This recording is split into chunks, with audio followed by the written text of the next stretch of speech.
ganteng terus. Ngejreng sih. Radio El Gangga 100.3 FM, Mitras Zaman Siar masih ditemenin sama Tere. Iya, pagi ini juga masih ada Bang Betot pagi hari ini Mitras Zaman Siar ya. Tentunya kita masih di gelaran Bang Jamal. Bangun jangan malas, sebagaimana janji kita Mitras Zaman Siar, ada apa di jam 9 Tere? Hari ini kita bakalan ada talk show lagi ya. Tentunya yang ini lebih seru. Lebih seru lagi ya. Dan juga penting untuk didengarkan oleh Mitras Zaman Siar juga masyarakat Kota Bekasi. Harus dan wajib Mitras Zaman Siar. Nah, ada siapa sih bintang tamu kita pada pagi hari ini? Bintang tamu kamu nyebutnya ya? Iya, bintang tamu lah ya. Oke. ada tiga cowok loh Bang. Ada 4 cowok cogen. Enggak, kamu tidak termasuk. Oh 3 aja. Ya udah nggak apa-apa. Ya jadi hari ini kita kedatangan tamu dari PLN UP3 Kota Bekasi. Kita mau ngucapin selamat datang untuk Mas Roni Ruhiana selaku tim leader P2TL UP3 Kota Bekasi. Selamat pagi. Bang Roni selamat pagi. Selamat pagi. Iya, abang atau mas nih? Abang aja kalau gue Betawi soalnya. Boleh. Abang Roni ya. Kalau kamu Pak Roni dong. Kalau aku abang. Tadi aku udah nanya Bang. Boleh dipanggil Bapak apa Mas? Katanya Mas aja. Oh Mas aja dah. Asik. Oke deh. Disapa dulu Bang Roni. Pendengar kita. Baik, Mitra El Gangga, selamat pagi semuanya. Yes. Mbak Tere, Bang Betot, selamat pagi juga ya. Selamat pagi. Kami dari PLN UP3 Bekasi. Ini izin sharing di Radio El Gangga ini ya. Iya. Mohon diterima gitu. Diterima Pak Pasti Roni. diterima. Pasti ya. Sudah dibukakan pintu. Iya. Lalu yang kedua, selamat pagi untuk Mas Giorgio Rendra selaku tim leader K3L ULP Babelan. Oke, silakan. Baik. Pagi, Mbak. Pagi. Iya, selamat pagi Mas. Waduh. Panggilannya apa nih? Mas Giorgio. Panggil Mas Jo aja. Mas Jo. Mas Waduh, Jo. enak ya namanya Mas Jo ya. Mas Jo. Enggak beda. Oh enggak ya. Boleh disapa Mitras Zaman Siar. Disapanya Mas Jo. Mitranya disapa dulu. Baik, Mitra El Gangga, selamat mendengarkan ya. Iya sih. Selamat mendengarkan kita dari PLN. Harus dong. Iya.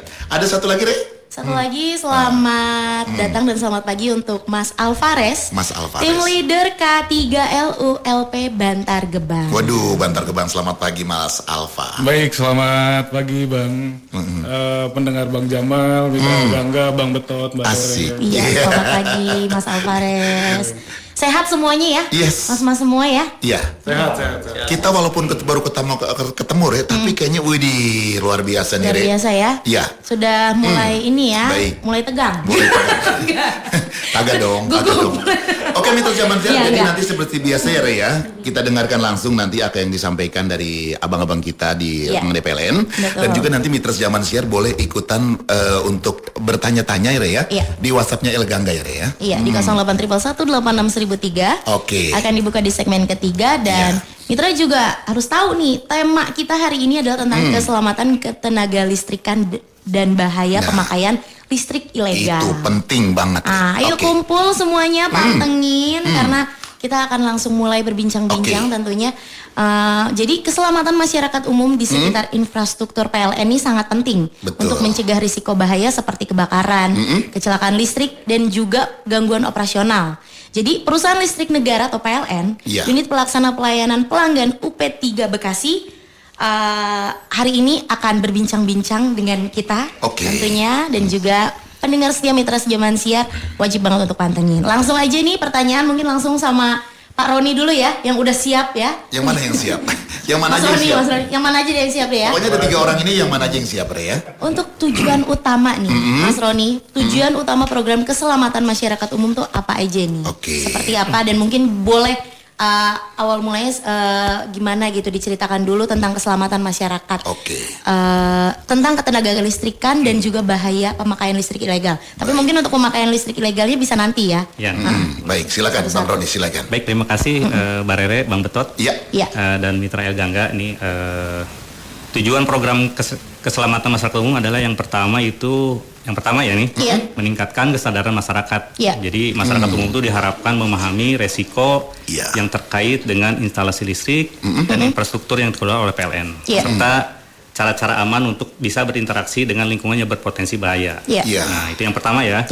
Ini yang kedua, mencegah kecelakaan listrik. Nah, itu mengurangi angka kecelakaan akibat kontak langsung atau tidak langsung dengan instalasi PLN, seperti tiang listrik nih yang ada di samping jalan itu ya, yang gardu distribusi, gardu yang biasa ada di kampung-kampung lah ya, atau kabel tegangan tinggi yang kita lihat di atas tuh ada 3 tuh. Nah itu sangat berbahaya ya, jadi harus dicegah ya. Kemudian yang ketiga, meminimalisir dampak lingkungan, misalnya dengan meningkatkan kualitas dan keamanan infrastruktur PLN untuk mengurangi resiko yang dapat mempengaruhi lingkungan dan masyarakat sekitar. Demikian Mbak Rere. Gitu. Ternyata memang ada tujuan untuk program keselamatan masyarakat secara umum. Untuk jenis potensi bahaya listriknya sendiri ini biasanya apa aja nih, Mas Roni? Oh, untuk potensi bahaya listrik ini banyak ya. Di antara kita sebutkan 4 aja ya. Yang iya, pertama, nggak apa-apa. Jadi Mitra Zaman Siar tahu nih. Jadi ini mungkin selama ini kita abaikan ya, padahal ini sangat berbahaya. Misalkan yang pertama sengatan listrik. Iya. Jadi ini bahaya yang paling umum terjadi akibat kontak dengan kabel atau komponen listrik yang tidak terlindungi atau rusak. Yang terkelupas gitu. Nah, itu jadi kan kita kadang abai ya di rumah biarin nanti aja, atau misalkan di plafon atau apa yang bahkan pada saat kita melihat ada kelupas dikit wajar lah nanti kan sekarang posisi musim hujan ya. Nah, itu dia. Lembab itu sangat berbahaya sekali karena misalkan kita kepegang temboknya pun kadang kalau ada short circuit itu bisa nyetrum. Betul. Nah, yang kedua kebakaran akibat korsleting. Nah, ini kan mungkin banyak terjadi di masyarakat. Yang sering terjadi nih ya, Pak Roni ya. Ini akibat instalasi listrik yang rusak. Jadi menimbulkan potensi kebakaran atau besar ya di area perumahan atau fasilitas umum. Nah, yang kita sering lihat ya di TV-TV ataupun di media massa banyak terjadi kebakaran katanya akibat konsleting listrik. Mungkin belum saja lama ya. ini di Kota Bekasi juga banyak ya. Mungkin salah satunya itu misalkan di colokan bertumpuk atau apa yang itu memang lama-kelamaan panas nih Mbak. Lama-kelamaan jadi panas percikan, kena bahan yang mudah terbakar, kayu, kemudian apa triplek kayak gitulah. Yang mudah gitu mudah terbakar ya. Jadi merembet akhirnya terjadi percikan api. Okay. Kemudian yang keempat bahaya jatuh dari tiang listrik. Nah, ini yang penting nih, pekerjaan di ketinggian dan dekat jaringan listrik dapat mengakibatkan cedera serius jika terjadi kesalahan atau gangguan teknis. Jadi ini dari masyarakat umum misalkan ada lagi pasang baliho, banyak kejadiannya nyundul ke jaringan kita ataupun tiang-tiang lagi masang tiang jangan telkom atau apa gitu. Jadi pasang spanduk gitu. Jadi tidak ngeh ke atasnya bahwa ada potensi bahaya, akhirnya kesentuh doar gitu. Itu harus disadari bagi semua warga ya, Mitra El Gangga ini, jadi bisa lebih diperhatikan ya, gitu. Karena kelihatannya sepele tapi ternyata kalau udah terjadi ya repot semua ya. Gitu. Baik. Dan memang bahaya banget ini ya. Betul sekali itu. Memang harus ada edukasinya untuk keselamatan masyarakat dari PLN ini. Tapi kami pun sering melakukan sosialisasi ya, misalkan dari Mas Gio di Babelan, di Mas Alvarez di Bantul dan di semua unit juga kita melakukan ya. Misalkan kita ngikut Rabu itu ya yang bulan Rabu itu yang di kelurahan desa itu minggonan kalau nggak salah. Minggonan. Ya, jadi situ kan selain program-program dari desa tersebut kita biasanya masuk dan menjelaskan terkait bahaya listrik ini. Dan ini sudah berlangsung sejak berapa lama? Sudah lama dan memang sudah jadi kegiatan rutin ya. Betul karena sangat penting sekali ya untuk keselamatan ketenaga listrikan ini. Iya, jadi keselamatan nggak harus maksudnya kita harus tahu secara berkala juga harus diinfokan terus ya. Kami pun ya suka ngasih selebaran tentang potensi bahaya listrik. Apa namanya? Yang A5 itu nyebar brosur yang kita sambil di pasar, di tempat-tempat umum lah. Gitu. Iya, oke. Dan kalau misalnya, ini mau tanya nih kalau Tere ya, kalau kayak kabel-kabel yang semeraut itu tuh berbahaya nggak sih sebenarnya, Mas? Boleh nih, mungkin Mas Gio udah siap menjawab. Iya, karena di sepanjang jalan Kota Bekasi ada beberapa titik yang kelihatannya ada yang semeraut. Mas Gio kayaknya di Babelan banyak nggak seperti itu? Ada nggak? Mas Gio? Banyak juga ya. Itu gimana tuh? Kalau misalnya ada masyarakat yang agak khawatir gitu. Itu gimana penanganannya atau gimana? Sudah mulai ditangani atau gimana gitu? Jadi gini Mbak Rere, kita harus pahami dulu, kita harus bisa bedakan antara kabel milik PLN dan kabel milik Itu dia. perusahaan fiber optik lainnya. Ya. Siapa yang menjuntai kabelnya? Betul. Jadi kalau secara fisik kita bisa lihat bahwa kabel PLN, kabel ada dua, yaitu kabel tegangan rendah dan tegangan menengah. Untuk kabel tegangan rendah kita biasanya berbentuk pilin ya Mbak ya. Jadi ada 4 kabel dipilin jadi satu, itu kabel PLN. Terus untuk kabel yang tegangan menengah itu kita pakai jaringannya lebih tinggi dari kabel biasa dan kita ada tiga line, 3 jalur gitu. Untuk kabel-kabel yang lainnya yang satuan itu kebanyakan milik perusahaan lain. Jadi mungkin untuk kabel-kabel milik PLN bila ada terganggu ataupun menjuntai gitu, bisa hubungi di PLN Mobile. Kita di aplikasi super app namanya PLN Mobile. Nanti para mitra Gangga bisa melaporkan keluhan-keluhan lewat situ.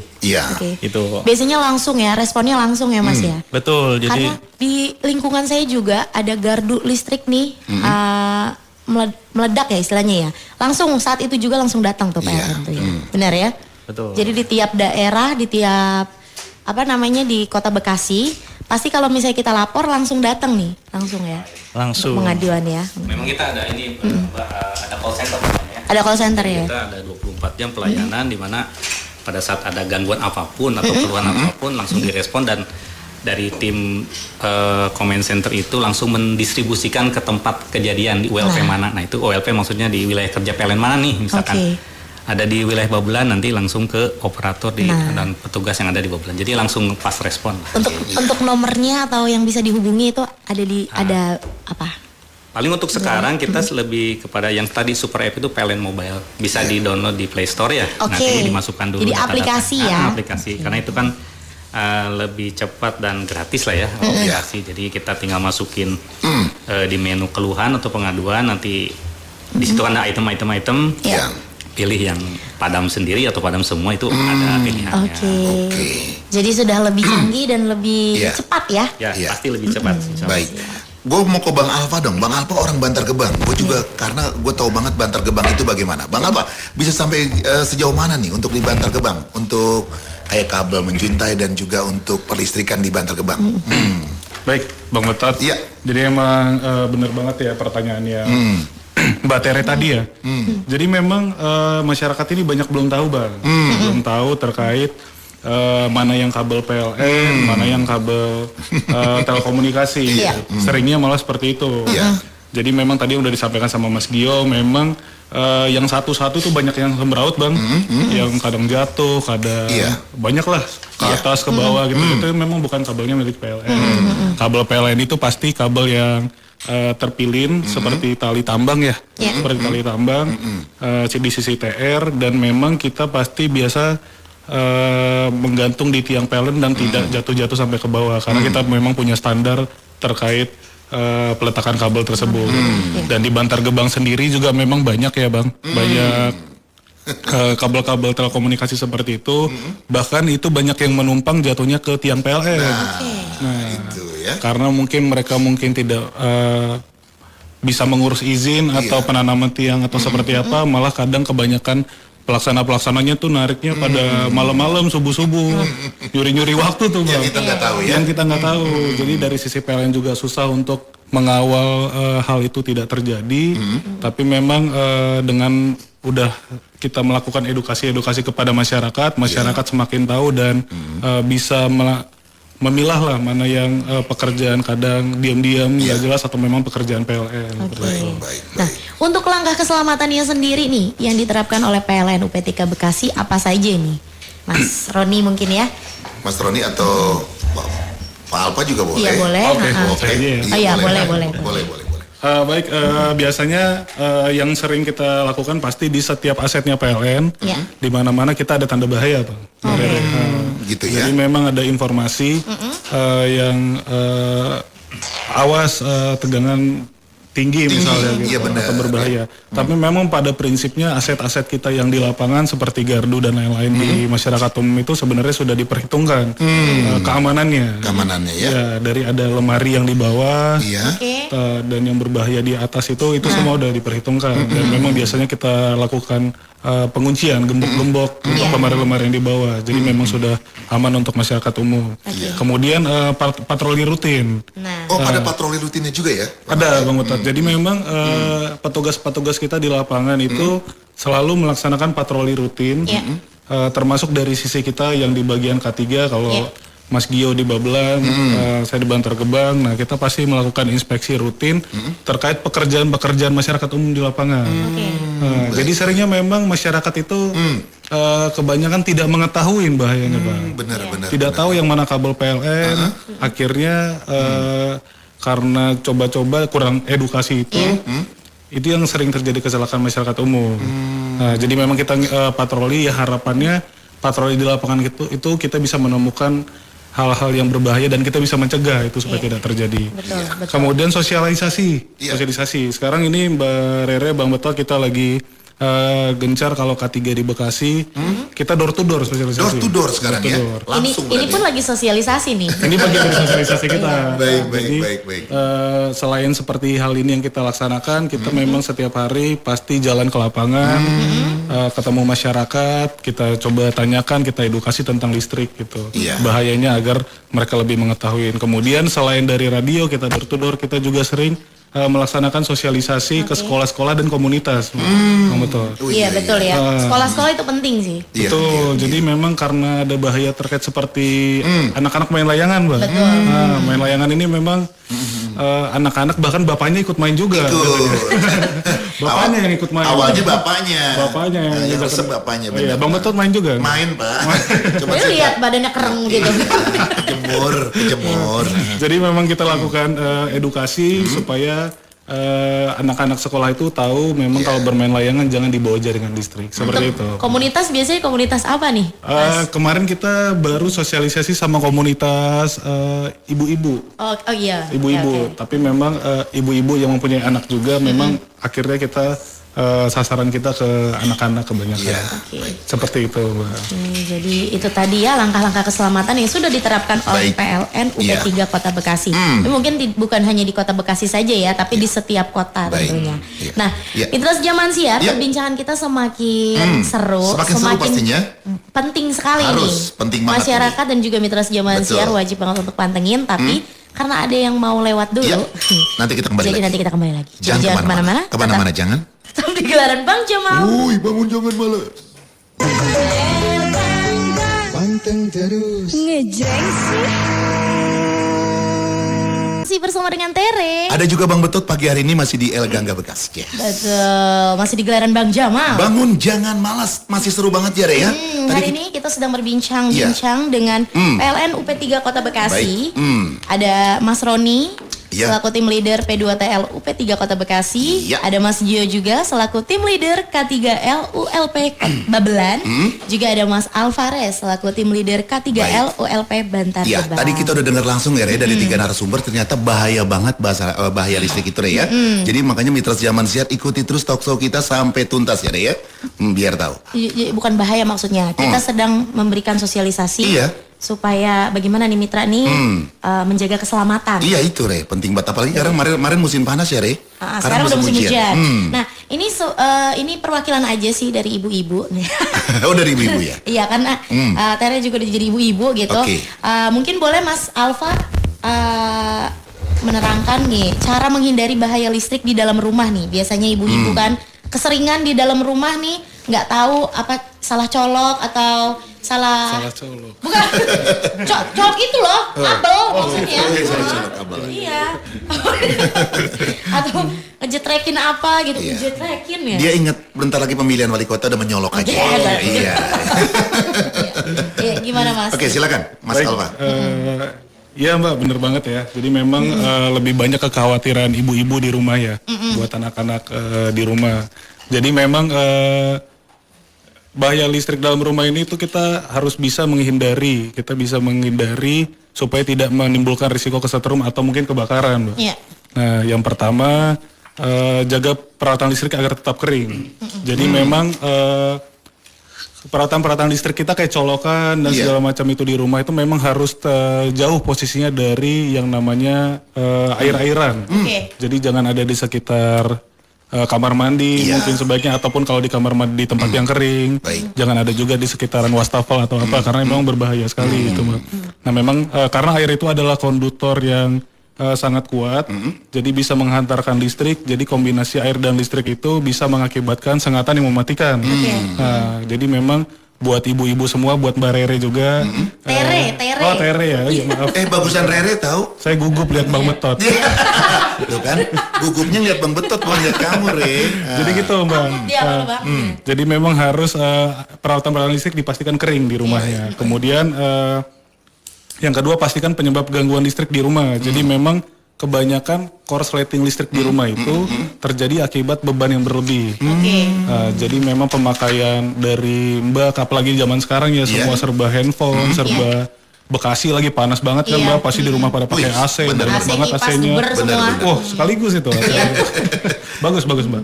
Kita PLN tuh sangat senang sekali dengan masyarakat yang menggunakan listrik banyak-banyak. Oh iya, jadi bayarnya lumayan. Betul banget.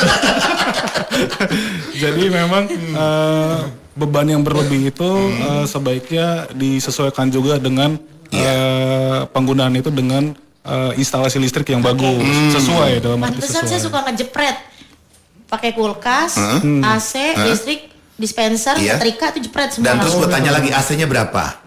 Kayaknya setengah PK. Setengah PK listriknya berapa watt loh? Jangan-jangan cuma 900. Itu yang salah. Berapa? 1.300 ya? Wah, harus tambah daya. Tambah daya. Betul. Ya minimal kayak di rumah gua dong. 400. dia bisa dangdutan. Lanjut Pak, silakan. Oke, jadi memang harus korsleting itu dipastikan bebannya sesuai. Jadi kalau memang kabel-kabel di rumahnya belum sesuai, sebaiknya memang harus disesuaikan. Jadi pengaruh banget tuh Pak ya. Pengaruh banget ya. Untuk memastikan tidak terjadi korsleting. Kalau memang ada bebannya yang penggunaannya sudah banyak. Seperti tadi, daripada ngejepret bolak-balik asal nyolok sesuatu jepret, mending memang lebih baik kita langsung tambah daya. Tambah daya aja. Tuh. Iya, ini dia. Karena penggunaan makin banyak, listriknya harus makin besar. Kemudian yang ketiga, serahkan perbaikan listrik pada ahlinya. Udah pasti. Bener. Pasti. Gak mungkin sama Bang Betot. Jangan. Kalau saya bahaya. Plus sama plus saya adu ya. Nah, jadi memang ya seperti itu kalau di sisi sampai KWH ke PLN. Jadi dari kabel sampai ke KWH itu ranahnya di PLN. KWH ke dalam itu sudah milik pelanggan. Jadi memang ada instalator-instalator yang bisa diserahkan untuk melakukan pengecekan rutin sederhana. Kemudian yang keempat itu peralatan, jadi kayak seperti di instalasinya rumah, pasang jenis bohlam yang tepat itu juga berpengaruh. Pengaruh juga itu ya. Karena yang murah-murah atau ngaruh juga itu. Meleduk mulu di rumah gitu ya. Di rumah dia emang. Beli yang mahalan Bang Betot. Harus, karena udah harus pindah kayaknya nih. Kemudian pastikan keamanan stop kontak. Nah jadi stop kontak ini juga memang harus seharusnya posisinya aman. Kebanyakan kan di rumah-rumah tergeletak di bawah ya Bang Betot. Di bawah biasanya. Kadang suka ngerasa agak nyetrum gitu nggak? Iya, bener. Nah itu, jadi memang harus di posisi yang aman, dijauhkan dari anak-anak. Iya, betul. Jangan sampai iseng-iseng megang malah terjadi hal yang tidak kita inginkan. Seperti itu. Kemudian yang kita tangani juga stop kontak itu harus memang benar-benar yang tadi jangan sampai longgar-longgar. Sering gitu. Iya, bahkan kadang ngerasa stop kontak itu agak panas, pernah ngerasa gitu nggak? Pernah. Nah itu sebaiknya mungkin stop kontak itu mungkin bisa jadi tidak standar dan memang harus kita udah harus diganti ya. Nggak apa-apa mahalan dikit tapi selamat. Iya betul. Mahal tapi aman nggak apa-apa. Kemudian hati-hati. Itu udah pasti ya Bang Betot ya Mbak Tere ya. Harus pasti hati-hati selalu dalam listrik. Dan kemudian kita harus melakukan perlindungan terhadap yang tadi saya sudah sampaikan, panas-panas berlebih. Dari panas itu nanti akan bisa menghasilkan api, kemudian bisa menjadi kebakaran. Seperti itu Bang Betot, Mbak Tere. Jadi itu tadi cara menghindari bahaya listrik. di dalam rumah. Sebenarnya gampang ya, gampang sekali gitu. Tapi kadang-kadang terabaikan. Yang umum-umum sih sebenarnya. Itu umum loh. Kayak kita habis cuci tangan masih basah ya, jangan megang-megang listrik lah. Sebenarnya. Jangan kalau ngerasa stop kontak atau kabel ya, biasa kabel roll gitu udah mulai oglek ya kalau kata bahasa Bekasinya itu udah mulai nggak bagus ya diganti. Memang. Ya, ini pertanyaan selanjutnya nih karena kan tema kita juga tentang keselamatan ketenaga listrikan dan bahaya pemakaian listrik ilegal. Nah, ini mau tanya nih untuk Mas Roni mungkin yang sudah siap menjawab. Mas Gio sabar ya. Mas Gio tenang aja, karena babelan aman. Babelan aman. Kata siapa? Sebentar lagi. Jadi nih untuk pemakaian listrik ilegal tuh apa yang dimaksud dengan pemakaian listrik ilegal nih? Listrik ilegal. Iya, baik. Mungkin bisa dikasih contohnya juga nih, Mas Roni. Baik, Mbak Tere sama Bang Betot ya, Pak Mitra El Gangga. Jadi apa sih yang dimaksud listrik ilegal seperti itu ya? Jadi sebenarnya pemakaian listrik ilegal adalah tindakan pemakaian atau penyalahgunaan listrik dengan menggunakan listrik tanpa melalui meteran, meteran yang sah ya dalam hal ini ya, dari penyedia listrik yaitu PLN itu sendiri ya. Itu jadi kalau kami bisa petakan terkait pelanggaran itu ada beberapa ya, misalkan yang pertama mengganti kapasitas daya ya, misalkan Mbak Tere tadi berapa? 1.300. Kalau nggak salah 1.300. Misalnya 1.300 kan berarti 6 ampere ya. Artinya pembatas 6 ampere. Cuma 6 ampere ya. Misalkan kecil banget. Pantas lucu. Tiba-tiba misalkan dipasang 10 ampere atau di atasnya gitu. Jadi kan secara kontrak ke PLN kan masih 1.300. Tapi pada saat kenyataannya misalkan 2.200 atau di atasnya. Nah, jadi kan yang pertama itu tidak sesuai kontrak gitu. Baik. Jadi itu tidak diperkenankan ya. Jadi sebaiknya kalau memang listriknya kurang ya ditambah daya. Kebetulan kita ada promo ya, kalau nggak salah ya. Ada promo. Tenang, saya rumahnya daerah Bantar Gebang. Nanti di sini saya kena Mas Alfa. Ya.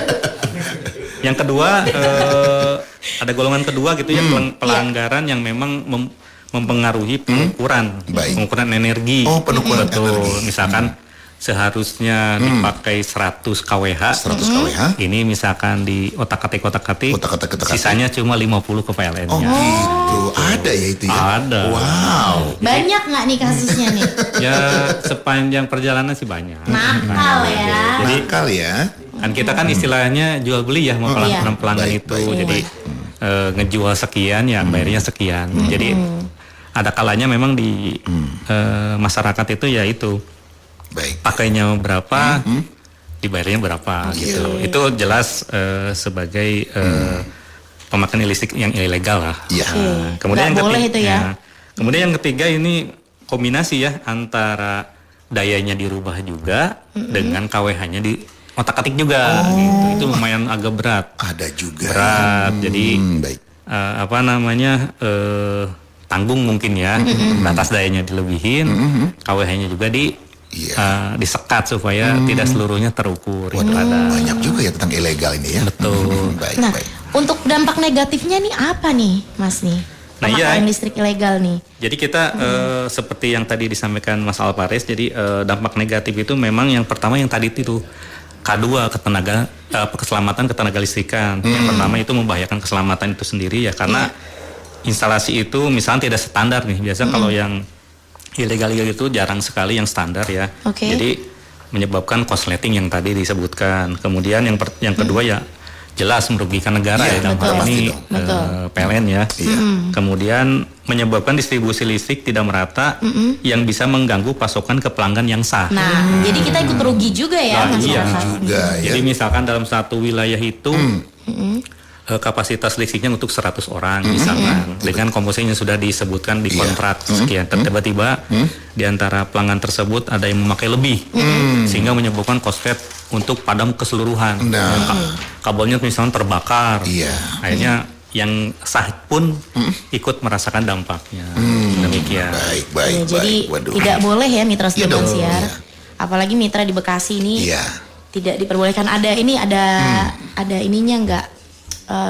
apa sih undang-undang atau udah hukumnya pasti itu itu ya, udah Pak, ya? jelas? Oh ada. Ada, Kebetulan untuk terkait pemakaian listrik ilegal ini kita sudah diatur dalam Undang-Undang Ketenagalistrikan juga ada ya. Kemudian yang peraturan direksi PLN juga ada yang terbaru ini nomor 0028 garis miring P garis miring DIR garis miring 2023 yang mengatur berbagai kategori pelanggaran pemakaian tenaga listrik itu yang tadi ya disebutkan gitu tentang kegiatan penerimaan pemakaian tenaga listrik. Oke. Jadi jangan coba-coba mitra sejaman siang. Ya, janganlah. Ada hukumannya ya. Re, orang Babelan banyak banget, Re. Gua langsung ke Bang Gio nih. Bang Gio, Boleh. bagaimana di Tapi Babelan obsesi sendiri sekali nih. tentang ilegal? Karena orang Babelan banyak banget pendengar ilegal nggak nih? Iya. Oh iya, memang banyak sekali. Orang Iya, Babelan ada. banyak biar tahu bahwa ini nggak benar kalau ilegal caranya apa yang disampaikan tadi Mas Roni. Bang Gio, silakan untuk di Babelan bagaimana? Betul Bang Betot. Iya. Jadi di Babelan sendiri salah satu ini ya. Nah, nggak apa-apa.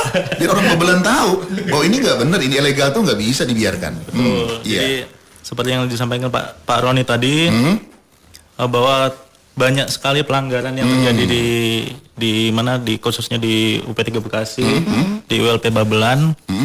Jadi beberapa temuan teman-teman ya seperti apa namanya? Sambungan liar gitu.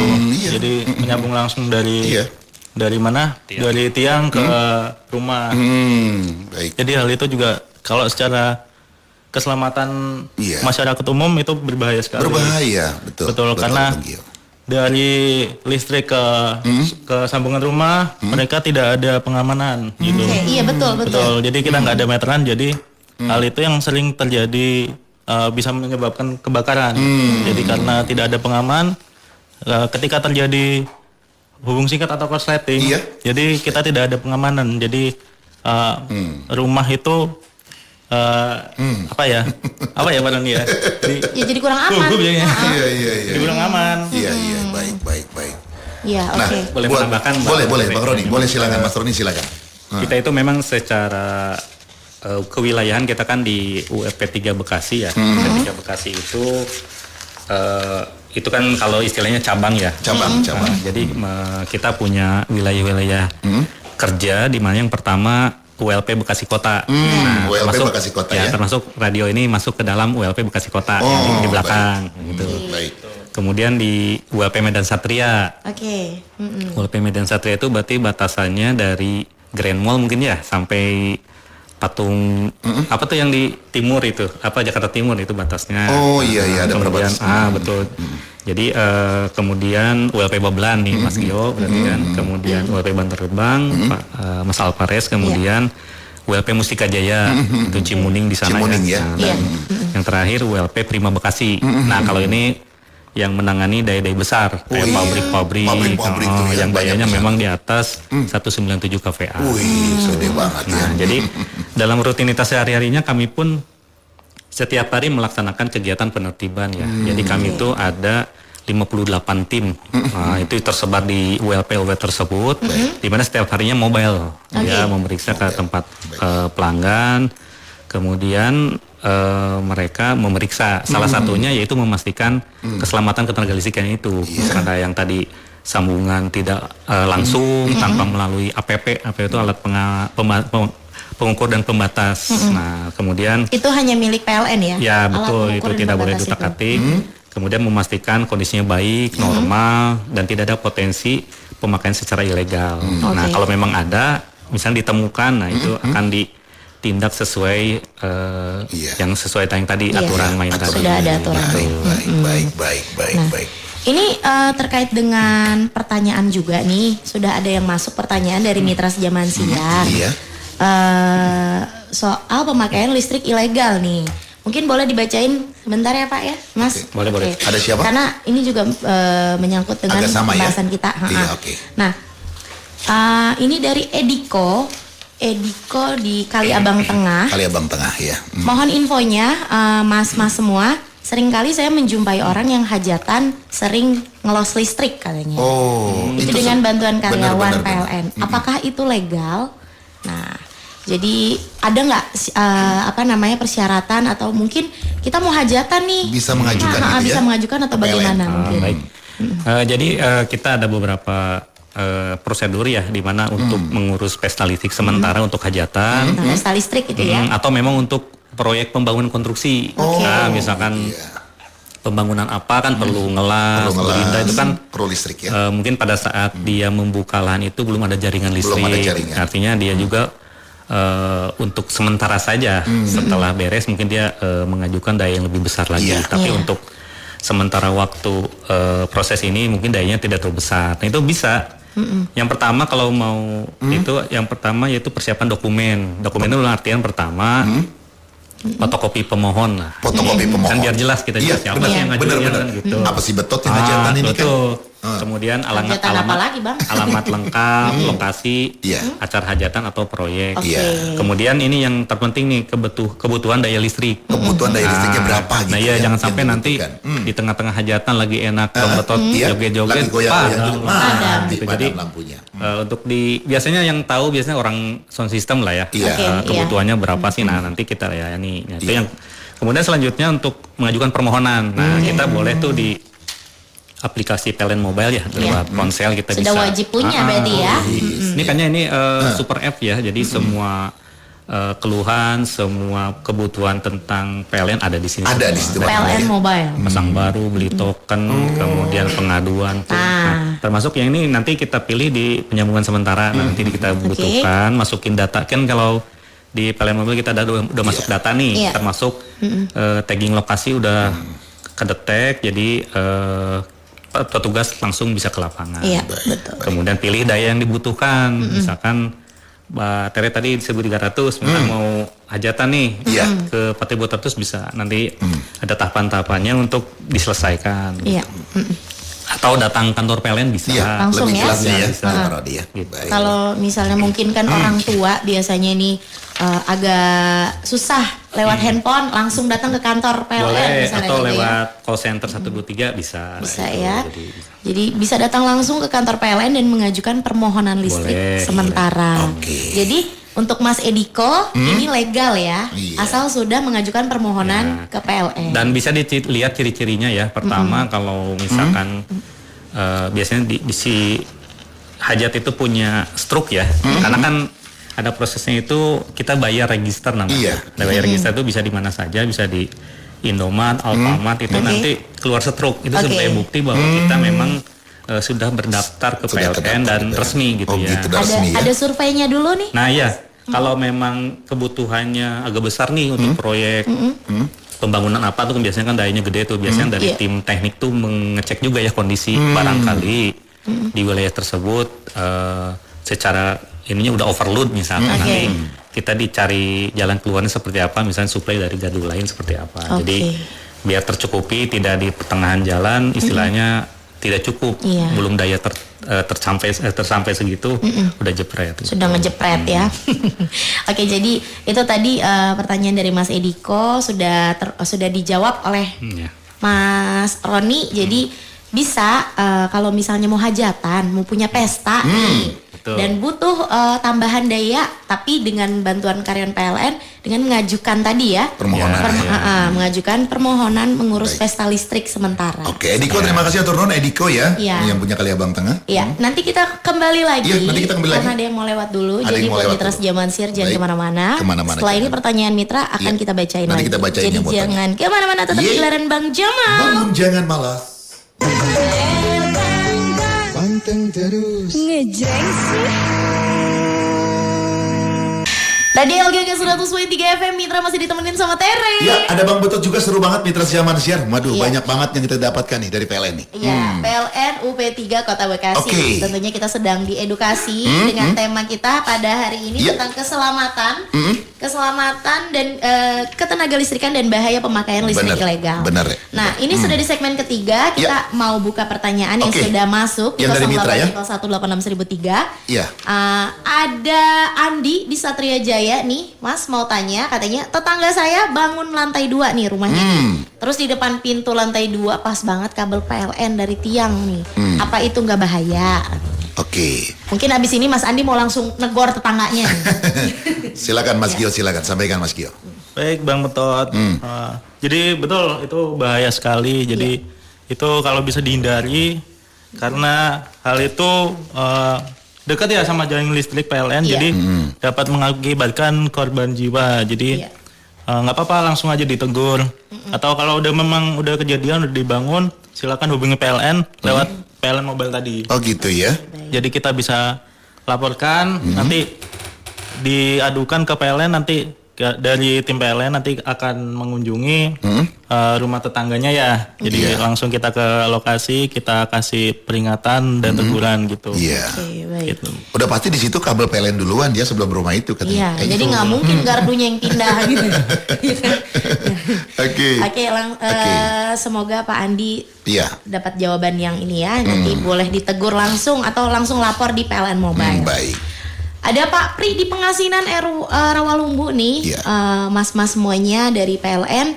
Apakah ada rencana nih ke depannya PLN mau ganti meteran? Soalnya nih meteran kita udah kelihatan lama banget gitu.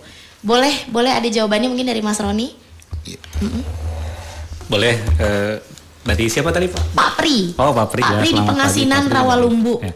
Ya kebetulan kami itu dari PLN UP3 Bekasi lagi mengadakan program penggantian meter. Salah satunya penggantian meter tua. Nah, jadi mungkin kedepannya tinggal nunggu saja ya Pak Pri ya tadi ya? Pak Pri ya tinggal nunggu saja karena kita ada sekitar 41.000 pelanggan yang akan diganti. Artinya bertahap ya. Kalau Pengasinan berarti masuk ke wilayah PLN Bantar Gebang. Nanti kita sudah klasifikasikan KWH merek, termasuk KWH merek mana saja yang akan diganti. Kalau yang tua pasti diganti, cuman yang merek tertentu pun diganti gitu ya. Jadi kita mulai dari 20 tahun yang sudah dipakai nanti kita ganti gitu.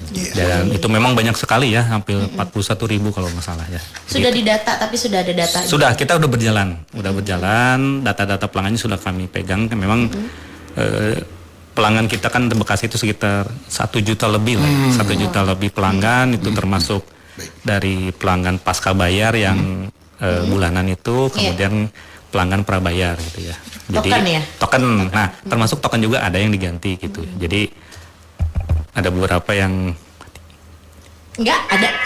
ada beberapa yang memang harus diganti gitu. Karena memang karena menyangkut usia dikhawatirkan kalau yang sudah lama tuh ya itu udah sepuh gitu ya. Jadi kalaupun jalan tuh sudah nggak normal lah. Jadi rapuh ya. Nah itu kita karena KWH itu memang sebagai alat transaksi kita ke pelanggan ya. Jadi memang pendapatan income PLN yang mungkin salah satunya dari KWH tersebut gitu. Jadi harus dipelihara setiap saat, bahkan yang sudah lama itu wajib diganti. Nah, ini pertanyaan terakhir dari Mbak Lia di Bekasi Utara. Untuk sanksi hukum warga yang listriknya tidak bayar atau listriknya ngambil nih dari tiang dan sebagainya gitu. Supaya ada listrik itu apakah ada atau tidak nih? Jadi gini, kita kan merujuk pada Undang-Undang Ketenagalistrikan Nomor 30 2009. Memang secara undang-undang memang ada sanksi ya, sanksi perdata dan pidana. Nah, terkait untuk tadi yang disampaikan, kita mengacu juga pada peraturan direksi yang tadi nomor 0028 garis miring P garis miring DIR 2023 memang ada golongan pelanggaran. Nah, termasuk yang tadi itu namanya pelanggaran golongan P4, yaitu pelanggaran yang dilakukan bukan oleh konsumen, artinya yang narik langsung dari tiang. Nah, sejauh ini kita tindak yang pertama pemutusan dan kita juga lihat itu yang memanfaatannya itu dari pelanggan yang mana ya. Jadi misalkan Mbak Rere nih punya rumah misalnya, tapi karena pengen irit itu, misalkan punya motor listrik atau coloknya di tiang misal ya. Ada yang kayak gitu? Ada, kita banyak temuan seperti itu ya, misalkan pengen irit atau misalkan untuk jet pump biar tidak mempengaruhi listrik pembayarannya, dia nyolok dari tiang. Banyak kejadian seperti itu ya. Kita secara sambungannya kita putus gulungan, kemudian kita terapkan sanksi tagihan susulan terkait P4 itu. Jadi itu kita dari sisi perdatanya gitu. Sejauh ini kita penyelesaiannya di perdata Mbak, di perdata. Tapi kalau misalkan case-case-nya yang memang rumit kita misalkan dari pelanggan pun seperti ada komplain kita bisa ke jalur yang lain. Tapi sepanjang perjalanan kami itu biasanya di Perdata udah cukup. Kita memutus aliran listriknya, kemudian kita kenakan tagihan susulannya, dan kita pantau. Jangan-jangan setelah kita putus kan kalau ada case pelanggaran itu kita diputus sementara, Bang. Jadi sebelum diselesaikan, dituntaskan, jangan dulu disambung. Nah, sepanjang perjalanannya kita juga survei. Karena pada saat dipadamkan kita kasih segel merah dalam pengawasan dalam P2TL. Jadi kalau misalnya dibuka atau nyala bisa dikenakan sanksi ulang. Itu lebih berat lagi. Rek, gue mau lari ke tentang rumah dulu nih, Rek, tentang kabel, Rek. Mau Bang Gio, mau Bang Alpa, mau Bang Roni, terserah siapa yang jawab. Jadi gini, sebetulnya batas kabel di rumah kita, instalasi kita nih. Instalasi. Ada batas nggak? Saya bangun rumah, kalau nggak saya, rumah saya itu saya bangun tahun 2002. Nah itu pengaruh nggak, Bang Alpa, Bang Gio, tentang rumah? Dan terus ada nggak jangka waktu untuk penggantian? Jadi harus diganti karena sudah hampir puluhan tahun ya, Rama ya, dari 2002 sekarang 2024. Berapa itu pengaruh nggak buat instalasi listrik kalau di rumah? Bang Alfa silakan. Oke, Bang Betot. Iya. Jadi memang instalasi ya, Bang Betot ya. Jadi benar, instalasi itu memang ada usianya, Bang Betot. Usianya itu 10 tahun. 10 tahun. 10 tahun. Harus ganti ya? Harusnya. Dan pengecekan berkala instalasi itu memang harusnya dilakukan berkala juga. Berkala juga. Jadi kayak Bang Betot tadi 2022 ya? Saya bangun rumah 2022, saya ingat masih. Masih rumah baru berarti. Masih rumah baru. 2002. Oh, 2002. 2002 sekarang 2024 berapa tahun? 2002. Iya, 2002 ya. Oh, udah harus dilakukan pengecekan ya Bang Betot. Jadi memang karena kita tidak tahu instalasi itu kan banyak di dalam plafon ya. Dalam plafon tidak terlihat, kita tidak tahu apakah ada kebocoran atau mungkin terhimpit oleh pembangunan cor-coran. Nah itu yang kadang berbahaya dan mungkin kadang tembok ada yang beberapa laporan kok kayak temboknya nyetrum gitu. Nah itu kebanyakan seperti itu Bang Betot. Jadi pas pemasangan mungkin dia tidak dilindungi pipa, pas ada coran atau ada pergeseran bangunan kadang tidak kuat jadi kehimpit, akhirnya kabelnya juga gosong mungkin terbakar, akhirnya jadi ada setrum. Dan memang harusnya dilakukan pengecekan berkala setiap 10 penggantian tuh setiap 10 tahun. 10 tahun ya. Nah, tapi kalau pengecekan itu memang harus berkala dilakukan pengecekan. Iya, seperti itu. Jadi mulai dicek ya Bang. Makanya gue jujur ya, kalau di rumah tuh gue lampu-lampu biasa yang gue beli lampu LED itu gue nggak cocok, nggak kuat lama itu. Maksudnya lampu taman Bang. Makanya lampu harus bermerek, maksudnya gitu. Oke, sebelum closing statement karena waktu juga sudah hampir 1 jam kita berbincang-bincang. Ini pertanyaan terakhir dari Tere ya. Pihak PLN apakah ada pemeriksaan rutin ke pelanggan terkait penertiban pemakaian tenaga listrik setiap bulan atau setiap minggunya dari P2TL? Baik, Mbak Rere, memang kita setiap hari rutin ya mengadakan kegiatan. Setiap hari kami pun punya tim khusus ya terkait pemeriksaan ini. Bahkan di PLN UP3 Bekasi ada 58 tim ya. 52 tim berarti kali 2 sekitar 106 petugas ya. Dia menyebar dari masing-masing ULP di yang tadi sebutkan di 6 ULP itu kita menyebar setiap hari berjalan ya. Jadi ya itu tadi untuk memastikan adanya potensi bahaya listrik. Jadi memastikan pun dilihat nih kondisinya baik, normal ataupun tidak ada potensi yang lainnya yang ilegal gitu. Jadi setiap hari mobile gitu. Jadi makanya mungkin Mitra Elgangga ini pernah melihat ya, atau setiap harinya tetangganya ataupun Bapak Ibu sendiri merasakan ada petugas datang itu. Yang pertama perlu perhatian juga ya, karena banyak juga yang mengatasnamakan PLN itu waspada juga ya. Nah di kita itu selalu dilengkapi surat tugas ya. Di situ disebutkan surat tugas, namanya, kemudian dari PT mana dan tujuannya seperti apa gitu untuk memeriksa. Jadi perlu waspada juga, jangan sampai di orang-orang asing itu memang masuk ke rumah atas nama PLN. Banyak kejadian yang dengan modus perisa listrik atau apa, itu akhirnya terjadi pencurian. Makanya lebih selektif lagi, karena kami pun pasti membekali mereka dengan surat tugas yang resmi. Gitu. Supaya tidak terhindar ya dari penipuan, pencurian seperti itu. Kalau misalkan agak ragu, silakan lapor ke PLN boleh. Memastikan ini petugas asli dari PLN atau bukan. Bisa. Tentunya di call center PLN ya, di nomor 123. Baik. Ya. Gitu. Tidak terasa Bang Betot, kita terasa. sudah satu jam berbincang-bincang dengan Mas Gio, juga Mas Roni dan juga Mas Alfa. Tapi sebelumnya nih ada closing statement dulu mungkin dari ketiganya. Boleh mungkin dimulai dari Mas Alfa dulu. Pesannya untuk masyarakat di Kota Bekasi tentunya khususnya. Khususnya Bantar Gebang. Banyak banget. Pendengar El Gangga Bantar Gebang banyak banget nih. Banyak ya. Banyak pendengar El Gangga di Bantar Gebang. Boleh. Sampaikan Mas Alfa silakan. Boleh, baik. Terima kasih Bang Betot, Mbak Tere. Jadi memang listrik itu seperti api. Wih, betul juga ya. Kalau kecil bisa jadi kawan, tapi kalau besar kita ceroboh menggunakannya itu bisa mengakibatkan bahaya kecelakaan, bahkan merenggut jiwa. Jadi tolong buat semua teman-teman mitra El Gangga. Dari PLN UP3 Bekasi pasti kami sangat berharap. Jadi teman-teman mitra itu semua dimanapun masyarakat itu lebih peduli terhadap keselamatan kelistrikan. Jadi baik di jaringan listriknya milik PLN sampai KWH ataupun dari KWH sampai ke dalam. Karena tadi Bang Betot juga bilang kebakaran itu kebanyakan karena korsleting listrik. Betul. Jadi memang ke instalasi yang tidak baik di dalam rumah itu sangat bisa berdampak merugikan banyak pihak gitu. Seperti itu. Jadi kalau ada apa-apa, mau itu pohon atau aktivitas mencurigakan di lapangan ataupun ada pemasangan umbul-umbul atau apapun di lapangan, termasuk pembangunan tadi, lapor aja ke PLN. Lapor ke PLN. Kalau ada banjir atau apapun, bahkan terkait instalasi, kalau ada hal yang urgent bingung harus kemana, daripada bingung, ya ini bukan ranah PLN, lapor aja ke PLN. Lapor ke PLN. Kita akan pasti bantu semaksimal mungkin yang bisa kita bantu di ranah kita. Demi untuk menjaga kecelakaan masyarakat umum itu tidak terjadi. Baik. Seperti itu. Terima kasih Mas Alfa. Silakan. Mas Roni. Bang Roni sampaikan sebagai statement closing terakhir kita ini buat masyarakat. Baik, kalau dari saya yaitu pakailah listrik secara legal. Iya, betul.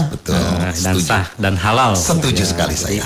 Tolong hindari hal-hal yang berbau ilegal, apalagi ada yang menawarkan jasa ini itu janganlah. Calo ya. Ya, calo karena ini akan merugikan pelanggan itu sendiri ya. Karena kami itu menindak sesuai aturan hukum juga ya. Betul. Kita juga dilindungi Undang-Undang Ketenagalistrikan, dilindungi oleh peraturan direksi untuk menindak dan menertibkan gitu. Karena dikhawatirkan yang seperti tadi Mas Alvarez itu timbul kecelakaan atau dari listrik itu akibat mencuri tanpa ada pembatas atau apa gitu. Betul. Itu di sisi merekanya sendiri, di sisi hukumnya pun itu untuk sanksinya sudah menunggu. Jadi tolong yang sah-sah saja lah. Jadi biar aman. Makanya enak, doanya terkabul kan gitu. Jadi kita menggunakan yang sah-sah saja. Itu saya banget. Itu saya banget. Demikian. Baik. Terima kasih Mas Roni. Mas Gio, silakan Mas Gio. Sampaikan. Baik. Jadi dari PLN kami berharap masyarakat di Kota Bekasi ini agar mengikuti anjuran dari PLN ya terkait himbauan keselamatan masyarakat dalam penggunaan listrik yang bijak dan aman ya. Itu dia. Jadi keselamatan masyarakat ini bukan hanya tanggung jawab PLN, tapi tanggung jawab bersama, kerjasama antara PLN dan masyarakat di sekitar gitu. Jadi dengan meningkatkan kesadaran, jadi kita selalu melakukan sosialisasi serta menerapkan standar keselamatan. Jadi PLN UP3 Bekasi juga berkomitmen terhadap masyarakat untuk menciptakan lingkungan yang lebih aman gitu dalam penggunaan listrik yang bijak. Baik. Gitu. Baik. Luar biasa, Rek. Ya, sesuai tagline-nya PLN listrik untuk kehidupan yang lebih baik. Wih. Boleh nanti itu bikin videonya. Terima kasih untuk Mas Roni, Mas Gio dan juga Mas Alfa. Atur nuhun, terima kasih banyak. Sudah memberikan banyak manfaat dan banyak juga banget. Ini ya edukasi penting yang perlu masyarakat Kota Bekasi ketahui tentang bahaya nih dan juga keselamatan ketenaga listrikan dan juga bahaya pemakaian listrik ilegal. Tidak terasa 1 jam lebih kita ngobrol-ngobrol. Masih pada semangat kan ya? Masih semangat dong. Sebetulnya 1 jam lagi juga kuat, Rek. Cuman waktunya udah habis. Semoga nanti di lain kesempatan kita bisa ketemu lagi ya dengan PLN ya. Terima kasih sekali lagi untuk semuanya. PLN UP3 Kota Bekasi, juga Mas Alfa, Mas Roni dan juga Mas Gio. Mohon maaf jika ada salah-salah kata nih dari Tere sama Bang Betot ya. Semoga nanti kapan-kapan bisa berbincang lagi. Oke, siap deh. Oke ya, waktu juga yang memisahkan kita. Terima kasih buat Mitra Zaman Siar. Ini hari apa sih? Ini hari Jumat dong. Berarti besok libur dong. Sabtu Minggu Bang Jamal libur. Iya. Kita ketemu lagi berarti hari Senin ya. Kita Jadi, mau healing juga. Besok kita nggak ketemu Mitra, kita ketemu lagi nanti di hari Senin. Baik Mitra, lepas ini jangan kemana-mana karena ada orkes jilid 1. Ya, jadi Mitra bisa request lagu ya lewat WhatsApp-nya Elgang. Nanti ada Claudia yang bakalan menggawangi acaranya sampai dengan jam 12. Baik, kita pamit. Apa pantunnya Bang? Tadi loh. Hati-hati di jalan buat Mitra yang lagi di perjalanan. Terima kasih buat semuanya. Keselamatan, kesehatan juga. Pokoknya happy terus. Selamat berakhir pekan. Apa Bang pantunnya? Jalan-jalan ke Pamulang. Jangan lupa mampir ke Balikpapan. Jauh banget ya. Tere cantik Betot gemoy izin pulang. Kita ketemu lagi nanti di minggu depan. Assalamualaikum warahmatullahi wabarakatuh.